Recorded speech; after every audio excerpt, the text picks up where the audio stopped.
अभी जो आईटी में है उनको काम से निकाला जा रहा है क्योंकि नई टेक्नोलॉजी आ रही है और जो डिग्री लेके बैठ के उनको काम नहीं। रोहित पवार, तुम्ही म्हणता म्हणून वैदिक शिक्षण कालबाह्य झालं असं होत नाही. तुम्ही वैदिक शिक्षणावर टीका करताय, पण हे तेच वैदिक शिक्षण आहे ज्यामुळे जगाला शून्य मिळालं.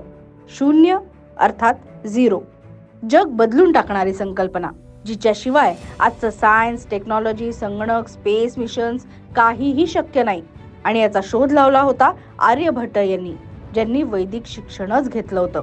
वैदिक शिक्षण म्हणजे फक्त मंत्र नव्हे, ते विज्ञान, गणित, तर्कशास्त्र, तत्वज्ञान, योग, मानसशास्त्र आणि नैतिक मूल्य यांचं शिक्षण आहे. आणि यात संस्कृतीला, ज्ञान परंपरेला तुम्ही मागास म्हणताय.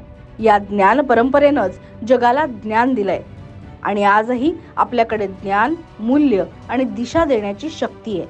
फक्त ती तुम्हाला दिसत नाही म्हणून सत्य काही बदलणार नाही.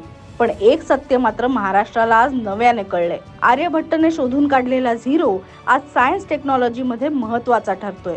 पण तुम्ही इतके निरुपयोगी झिरो आहात की महाराष्ट्राला तुमच्या थयथयाटाने काहीही फरक पडत नाही.